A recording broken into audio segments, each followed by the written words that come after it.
Humihingi always. Siya. Ay, humihingi na update. Sino ba message sa'yo? Oo. Hindi ako nagsusunod.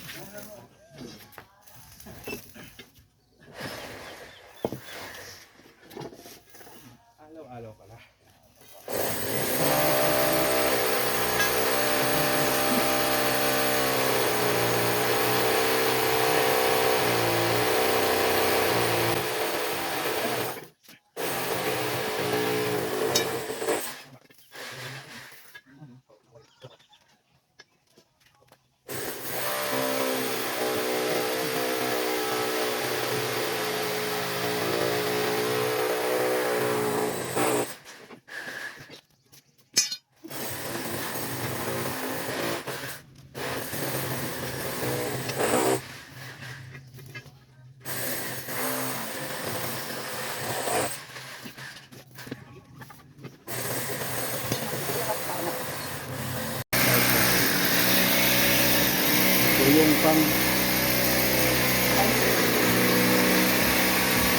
Ito yung pang-apat na butas.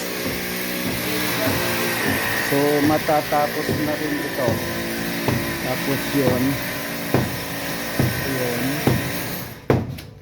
So pangatlong araw. So tatlo, apat silang gumagawa ngayon. Ngayong hapon. Kaninang umaga tatlo ang gumagawa. Yun, buksan na rin, matatanggal na bukas yung poste doon. So baka bukas ma-open yun. Ang ginawa naman namin kaninang umaga ni Jim, nagtanggal ng mga wirings dyan, tinanggal lahat. Ang may wirings na lang is yung nandito sa tinutulugan namin hanggang dito sa kusina.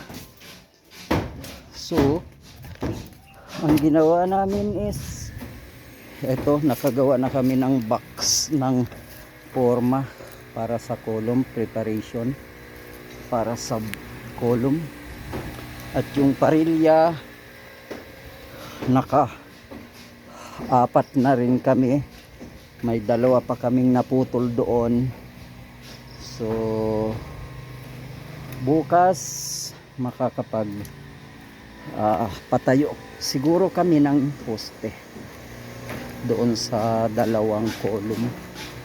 Ayan, ang tatay gumagawa ng ayun.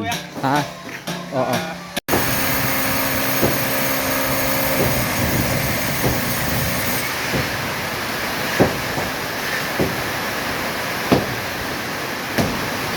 Ayan, tuloy-tuloy pa rin ang trabaho nila habang napakalakas ang ulan at gamit ang flashlight.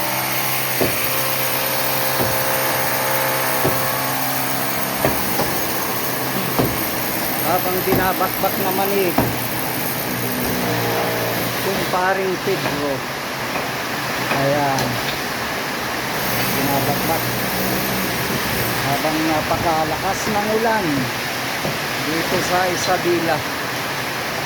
Ayan.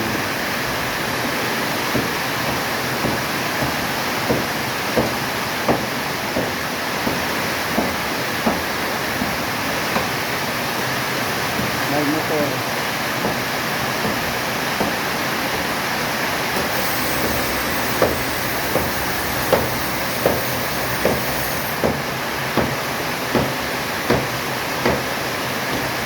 Tatanggalin yan.